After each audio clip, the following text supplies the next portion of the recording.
नमस्कार। जब हम भारत के संविधान के बारे में सोचते हैं तो अक्सर हमारे दिमाग में क्या आता है? चुनाव, सरकार, संसद। और नागरिकों के मौलिक अधिकार। हाँ, बिल्कुल। लेकिन क्या संविधान सिर्फ इन नियमों की एक किताब है या इसमें एक दिल भी है, एक आत्मा भी है? आज हम संविधान के उसी दिल की बात करने वाले हैं। एक ऐसा हिस्सा जो सरकार को बताता है कि एक बेहतर भारत कैसे बनाया जाए।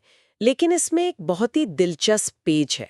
और वो पेच ये है कि अगर सरकार इन बातों को ना माने तो आप उसे अदालत में नहीं घसीट सकते। एग्जैक्टली। बिल्कुल। हम बात कर रहे हैं राज्य के नीति निदेशक सिद्धांतों की। यानी directive principles of state policy, जिन्हें हम शॉर्ट में डीएसपी कहेंगे। डीएसपी, ठीक है। ये संविधान के भाग 4 में अनुच्छेद 36 से 51 तक दिए गए हैं और इन्हें सिर्फ कानूनी धाराएं समझना सबसे बड़ी भूल होगी। तो ये है क्या फिर? ये असल में हमारे संविधान निर्माताओं की भारत के लिए देखी गई एक परिकल्पना है, एक सपना है कि आजाद भारत को कैसा दिखना चाहिए, कैसा महसूस होना चाहिए। और शायद इसीलिए डॉक्टर भीमराव अंबेडकर ने इन्हें संविधान की आत्मा कहा था। तो आज इसी आत्मा को समझने की कोशिश करते हैं। पर यहाँ एक बड़ा सवाल खड़ा होता है। एक तरफ तो संविधान सरकार को इतनी शक्ति देता है और दूसरी तरफ उसी संविधान में एक ऐसी अंतरात्मा डाल दी गई है जिसे सरकार कानूनी तौर पर नजरअंदाज कर सकती है। तो फिर इनका असली मतलब क्या है? क्या ये सिर्फ अच्छी सलाह है या इससे कहीं ज्यादा? यही इस विषय का सबसे आकर्षक पहलू है। ये सिद्धांत एक कह सकते हैं एक अजीब सी जगह पर मौजूद हैं। ये कानूनी रूप से बाध्यकारी नहीं है, लेकिन ये नैतिक और राजनीतिक रूप से सरकारों के लिए एक बहुत बड़ी जिम्मेदारी है। तो इनका महत्व समझने के लिए हमें ये देखना होगा कि ये कागज से निकलकर असल दुनिया में कैसे काम करते हैं। बिल्कुल। ठीक है, तो चलिए इसे परत दर परत खोलते हैं।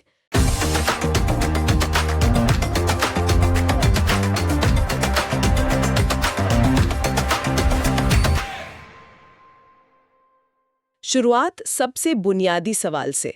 अगर किसी को सरल भाषा में समझाना हो तो ये डीपीएसपी हैं क्या?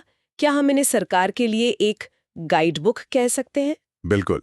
गाइड बुक एक बहुत अच्छा शब्द है।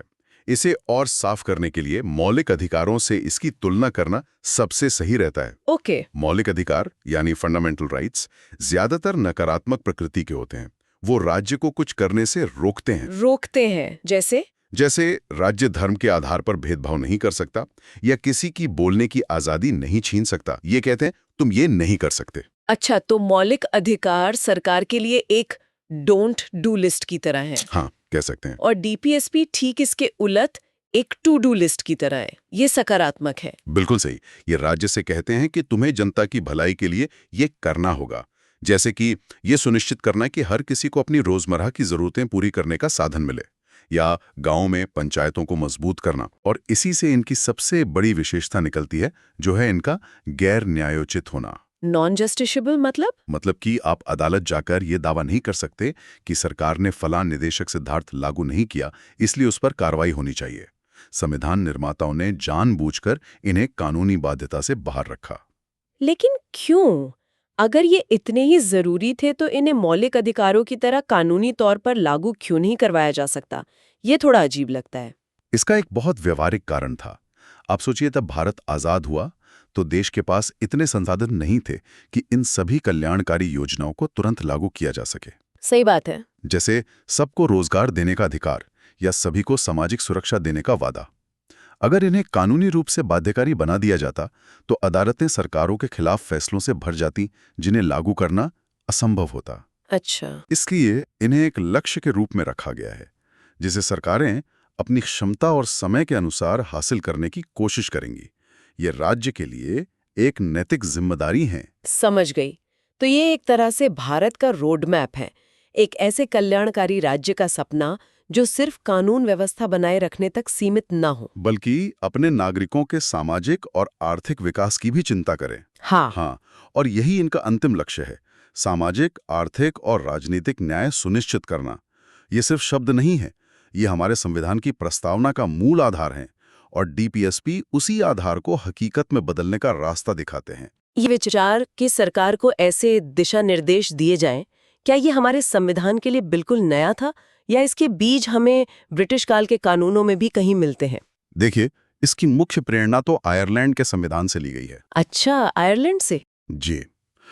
लेकिन हाँ, इसका एक पुराना रूप हमें 1935 के भारत सरकार अधिनियम में भी मिलता है, जिसे निर्देशों के साधन या इंस्ट्रूमेंट ऑफ इंस्ट्रक्शंस कहा जाता था। ओह! वो गवर्नर जनरल और गवर्नरों के लिए निर्देश थे।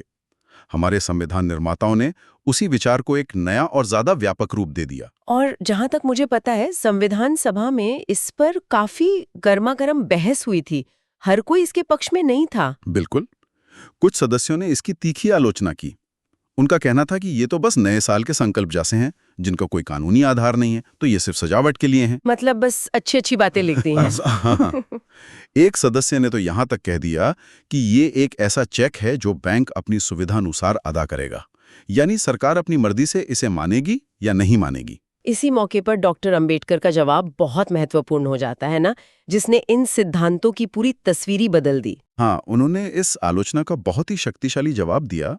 उन्होंने माना कि इनका कानूनी बल नहीं है, लेकिन उन्होंने कहा कि इनका राजनीतिक बल है। राजनीतिक बल? उनका तर्क था कि इन सिद्धांतों का असली बल अदालतें नहीं, बल्कि भारत की जनता है।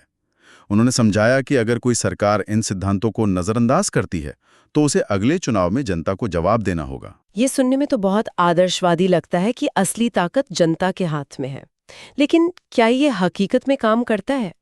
चुनावों में तो सैकड़ों मुद्दे होते हैं, जाति, धर्म, महंगाई।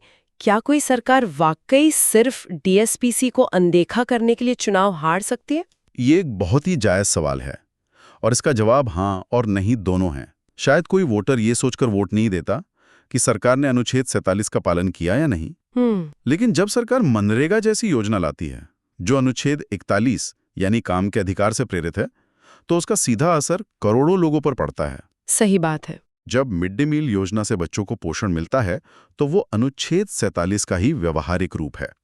तो जनता सीधे तौर पर अनुच्छेदों पर वोट नहीं करती, लेकिन वो इन सिद्धांतों से निकली नीतियों के नतीजों पर जरूर वोट करती है।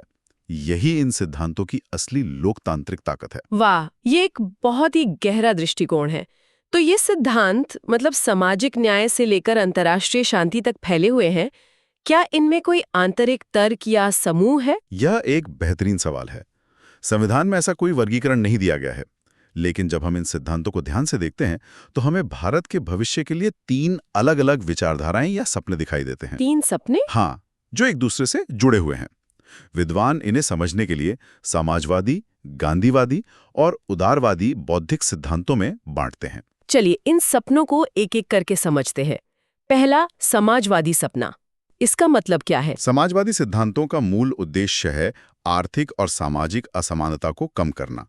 ये उस भारत की कल्पना करते हैं जहां देश की संपत्ति कुछ हाथों में सिमट कर न रह जाए, बल्कि उसका फायदा ज्यादा से ज्यादा लोगों तक पहुंचे। जैसे अनुच्छेद 39 कहता है कि समान काम के लिए समान वेतन मिलना चाहिए, चाहे वो पुरुष हो या महिला, और ये भी कि राज्य की नीतियां ऐसी हों कि धन का केंद्रीकरण न हो। और इसी में शायद मातृत्व लाभ मतलब मैटरनिटी बेनिफिट्स और काम करने की बेहतर जगहों की बात भी आती है। जी, अनुच्छेद 42 काम की न्याय संगत और मानवीय दशाएं सुनिश्चित करने और महिलाओं के लिए मातृत्व अवकाश की बात करता है। ये सभी सिद्धांत मिलकर एक सामाजिक सुरक्षा कवच बनाने की कोशिश करते हैं, ताकि कोई भी नागरिक बेबसी और लाचारी में ना जिए। बिल्कुल। ठीक है, तो ये एक सपना था आर्थिक समानता का। अब दूसरे सपने पर आते हैं, यानी गांधीवादी सिद्धांतों पर। जैसा कि नाम से ही जाहिर है, ये महात्मा गांधी के विचारों से प्रेरित होंगे। तो तभी आएगा जब गांव आत्मनिर्भर और शक्तिशाली होंगे। और इसी विचार को अनुच्छेद 40 में जगह दी गई है। हाँ, जो राज्यों को ग्राम पंचायतों को मजबूत करने का निर्देश देता है। और गांधी जी कुटीर उद्योगों पर भी बहुत जोर देते थे। हाँ, और अनुच्छेद 43 उसी की बात करता है। गांधी जी का मानना था कि बड़े उद्योगों के साथ साथ छोटे और घरेलू उद्योग अर्थव्यवस्था की रीढ़ होने चाहिए। इसी तरह अनुच्छेद 46 अनुसूचित जातियों, जनजातियों और समाज के अन्य कमजोर वर्गों के हितों की रक्षा करने का निर्देश देता है, जो गांधी जी के सर्वोदय के सिद्धांत का हिस्सा था। और शराबबंदी? वो भी। अनुच्छेद 47 में नशीले पदार्थों पर प्रतिबंध और अनुच्छेद 48 में गोवंश संरक्षण की बात भी गांधीवादी विचारधारा का ही प्रतिबिंब है। तो एक तरफ आर्थिक समानता का समाजवादी सपना है, दूसरी तरफ आत्मनिर्भर गांवों का गांधीवादी सपना, और तीसरा उदारवादी बौद्धिक सपना क्या है? ये आधुनिक भारत की तस्वीर पेश करता है। आप कह सकते हैं इसमें वो विचार हैं जो तर्क, आधुनिकता और उदारवाद पर आधारित हैं। इसका सबसे प्रसिद्ध और विवादास्पद उदाहरण है अनुच्छेद 44। समान नागरिक संहिता, यूनिफॉर्म सिविल कोड। जी, ये कहता है कि राज्य सभी नागरिकों के लिए एक समान व्यक्तिगत कानून बनाने का प्रयास करेगा। इसी में शिक्षा और पर्यावरण जैसे आधुनिक मुद्दे भी शामिल हैं, है ना? जी, अनुच्छेद 45 में 6 साल तक के बच्चों की देखभाल और शिक्षा की बात है। अनुच्छेद 48A, जिसे बाद में जोड़ा गया, वो पर्यावरण की रक्षा और सुधार की बात करता है। और ऐतिहासिक स्मारक? वो अनुच्छेद 49 में है। और अनुच्छेद 51, जो भारत की विदेश नीति का आधार है, वो अंतर्राष्ट्रीय शांति और सुरक्षा को बढ़ावा देने की बात करता है। तो आप देख सकते हैं कि ये सिर्फ एक लिस्ट नहीं, बल्कि एक विकसित होते राष्ट्र के लिए अलग अलग दृष्टिकोणों का एक मिश्रण है। ये तो सब कागज पर बहुत मजबूत लगता है, लेकिन असली सवाल वही है, क्या ये सिद्धांत असल जिंदगी में भी उतरते हैं? क्या हमारे पास ऐसे ठोस उदाहरण हैं जहां सरकार ने इन सपनों को हकीकत में बदलने की कोशिश की हो? बिल्कुल है। शायद हमें रोज पता भी नहीं चलता, लेकिन कई सरकारी नीतियां और कानून इन्हीं सिद्धांतों की कोख से जन्मे हैं। ये सिर्फ किताबों में बंद नैतिक उपदेश नहीं है। चलिए कुछ बड़े उदाहरणों की बात करते हैं। मनरेगा, जिसके बारे में लगभग सबने सुना है, ये सीधे तौर पर किसी निदेशक सिद्धांत से जुड़ी है? हाँ, इसे सीधे तौर पर अनुच्छेद 41 से जोड़ा जा सकता है, जो कुछ दशाओं में काम पाने के अधिकार की बात करता है। अच्छा। मनरेगा उस अधिकार को एक कानूनी गारंटी देती है, कम से कम ग्रामीण इलाकों में 100 दिनों के लिए। बेशक इसकी अपनी चुनौतियां हैं, लेकिन इसने करोड़ों लोगों को एक सुरक्षा कवच दिया है, जो डीएसपी की मूल भावना है। और स्कूलों में चलने वाली मिड डे मील योजना, वो भी तो इसी सोच का नतीजा लगती है। बहुत अच्छा उदाहरण है। वो एक साथ दो सिद्धांतों को पूरा करती है, अनुच्छेद 45 यानी शिक्षा का अधिकार और अनुच्छेद 47 पोषण स्तर में सुधार। हाँ, ये बच्चों को स्कूल भी लाती है और पोषण भी देती है। बिल्कुल। और पंचायती राज का क्या? गांधी जी का ग्राम स्वराज का सपना, उसे कैसे साकार किया गया? अनुच्छेद 40 में पंचायतों को मजबूत करने का निर्देश था। दशकों तक ये सिर्फ एक निर्देश ही रहा। फिर 1992 में 73वें और 74वें संविधान संशोधन के जरिए पंचायतों और नगरपालिकाओं को संवैधानिक दर्जा दिया गया। उन्हें शक्तियां दी गई। हाँ, शक्तियां और जिम्मेदारियां दी गईं। ये डीपीएसपी को एक कानून में बदलने का सबसे बड़ा और सीधा उदाहरण है। लेकिन क्या वो सपना पूरी तरह साकार हुआ है? पूरी तरह तो नहीं। आज भी पंचायतें फंड और असली शक्तियों के लिए राज्य सरकारों पर निर्भर हैं। तो सपना अभी अधूरा है, पर एक बहुत बड़ी शुरुआत हुई। तो और भी कई उदाहरण हैं। न्यूनतम मजदूरी कानून अनुच्छेद 43 से प्रेरित है। पर्यावरण को बचाने के लिए बने वायु और जल प्रदूषण नियंत्रण कानून सीधे तौर पर अनुच्छेद 48A की भावना को दर्शाते हैं। तो ये तो साफ है कि इनका बहुत महत्व है, लेकिन एक संतुलित चर्चा के लिए हमें इसकी चुनौतियों पर भी बात करनी चाहिए। संविधान लागू होने के 75 साल बाद भी कई ऐसे सिद्धांत हैं जो या तो अधूरे हैं या उन पर बहस ही चल रही है। आपने बिल्कुल सही मुद्दा उठाया। सबसे बड़ा उदाहरण तो अनुच्छेद 44 यानी समान नागरिक संहिता का है, यूसीसी। जी, यह आज भी भारत के सबसे संवेदनशील और राजनीतिक मुद्दों में से एक है। इस पर दशकों से बहस हो रही है, लेकिन कोई सहमति नहीं बन पाई है। ये दिखाता है कि एक डीएसपी को कानून में बदलना कितना जटिल हो सकता है। हाँ, खासकर जब वो सामाजिक और धार्मिक मान्यताओं से जुड़ा हो। शराबबंदी का भी यही हाल है। अनुच्छेद 47 में इसका जिक्र है, लेकिन ये कुछ ही राज्यों में लागू है, और जहां लागू है वहां भी इसकी सफलता पर हमेशा सवाल उठते रहे हैं। सही कहा। ये दिखाता है कि डीपीएसपी को लागू करने के लिए सिर्फ राजनीतिक इच्छा शक्ति ही नहीं, बल्कि सामाजिक स्वीकृति और व्यावहारिक रणनीति की भी जरूरत होती है। तो इन चुनौतियों को देखते हुए क्या हम कह सकते हैं कि डीपीएसपी कुछ हद तक असफल रहे हैं? नहीं, असफल शब्द सही नहीं होगा। इन्हें एक यात्रा की तरह देखना चाहिए, मंजिल की तरह नहीं। प्रगति धीमी जरूर रही है, लेकिन लगातार हुई है। और यहां सुप्रीम कोर्ट की भूमिका बहुत क्रांतिकारी रही है। कैसे? क्या अदालत ने डीपीएसपी को मौलिक अधिकारों के बराबर का दर्जा दे दिया? सीधी तौर पर नहीं, लेकिन उन्होंने एक बहुत ही रचनात्मक तरीका निकाला। सुप्रीम कोर्ट ने कहा कि मौलिक अधिकार और निदेशक सिद्धांत एक दूसरे के पूरक हैं, विरोधी नहीं। एक दूसरे को पूरा करते हैं। हाँ, अदालत ने मौलिक अधिकारों की व्याख्या करते हुए डीपीएसपी की आत्मा को उसमें शामिल करना शुरू कर दिया। कोई उदाहरण?